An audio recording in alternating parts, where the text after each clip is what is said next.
जय शिवराय मित्रांनो, वारंवार ज्या 21 आणि 22 तारखेबद्दल तुम्हाला मी प्रत्येक व्हिडिओमध्ये उल्लेख करायचो मागील 15 ते 20 दिवसापासून, त्या तारखेला वातावरण हे खराब होणारच आहे।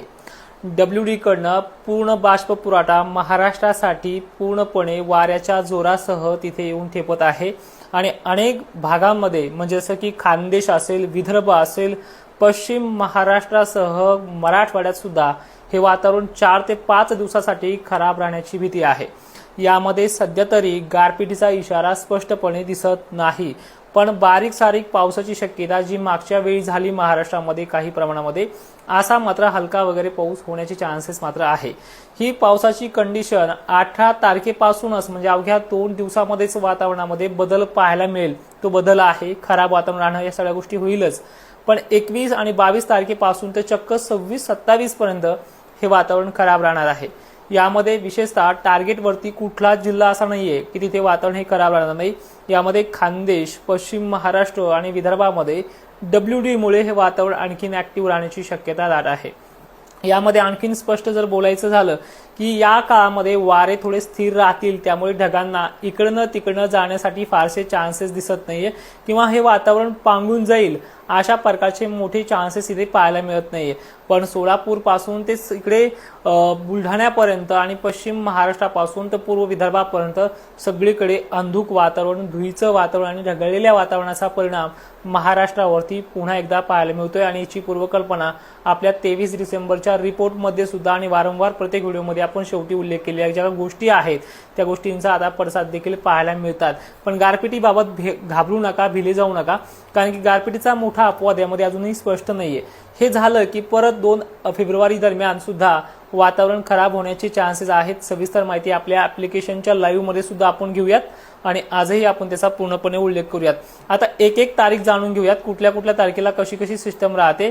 18 तारखेला जे वातावरण सक्रिय होईल त्यामध्ये अंधुकपणा, व्हिजिबिलिटी थोडी कमी राहील, पण एक वातावरण खराब होणार आहे हे 18 तारखेपासून तुम्हाला समजायला लागेल, जेणेकरून तुमची जी काही कामे असतील ते कामं करायची गती वाढेल आणि वेगळ्या प्रकारे त्या कामाला वळण देखील देता येईल। ह्या 18 तारखेपासून ती तारखेला वातावरण हे अंधुक राहणं, धुळीधुकं राहणं, 20 तारखेला आणखीन त्याच्यामध्ये वाढ होणं आणि चक्क 21 तारखेला आभाळांची गर्दी स्थानिक लेवलला महाराष्ट्रातल्या प्रत्येक जिल्ह्यांमध्ये पाहायला मिळणं हे देखील आपल्याला इथे मिळू शकतं। आणि WD कडनं सुद्धा अनेक प्रकारच्या एका पाठोपाठ एक लेयर्स देखील जम्मू काश्मीरकडे किंवा उत्तर भारताकडे येत आहे। पाकिस्तानसह अनेक भागांमध्ये 23-24 तारखेला अतिवृष्टीचा सुद्धा इशारा आपल्या प्रयोगशाळेअंतर्गत देण्याचा प्रयत्न करतोय। दिल्ली, आग्रा, राजस्थान या भागात सुद्धा या काळामध्ये पाऊस होण्याचे चान्सेस जास्त प्रमाणात आहे, पण याचा परिणाम महाराष्ट्रावरती गंभीररित्या तर दिसत नाहीये, पण ढगाळलेली परिस्थिती किंवा पावसाचा सटकारा बिटकारा पडणं हे मात्र 21 पासून ते 26च्या काळामध्ये असणार आहे।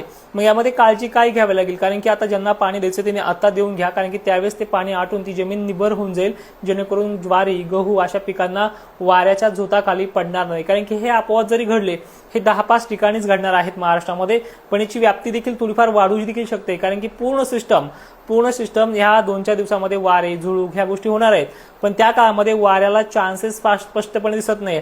अरबी समुद्रामध्ये वारे उत्तरेकडनं दक्षिणेकडे वाढतात, बंगालच्या उपसागराकडनं पूर्वेकडनं पश्चिमेकडे बाष्प आणून डायव्हर्ट करतात आणि पूर्णपणे खालच्या साईडने जर बघितलं आपण जम्मू काश्मीर वगैरे बंगालच्या उपसागरातली खालची साईड, तर तिथने सुद्धा एक लो प्रेशर 28-29च्या कालखंडामध्ये दक्षिण भारतावरती पाऊस करणार आहे। म्हणजे एक चक्रवात परिस्थिती ह्या विषुववृत्तीय रेखांवरती पाहायला मिळते आहे आणि अशा प्रकारचा हा वातावरणाचा मोठा अपडेट तुमच्यापर्यंत मागील व्हिडिओमध्ये सुद्धा पोहोचलेला आहे। तुम्हाला पुढच्या या व्हिडिओमध्ये जे आपण आता टाकणारच आहोत लॉंग टर्म व्हिडिओमध्ये, त्यामध्ये तुम्हाला काय जाणून घ्यायचं आहे ते कमेंट बॉक्समध्ये करा। माहिती आवडत असेल तर इतरही ग्रुपमध्ये शेअर करत चला आणि तुम्हाला माझे अंदाज कसे पटतात कसे नाही याचं लाईकच्या माध्यमातून उत्तर द्या। जय शिवराय, धन्यवाद।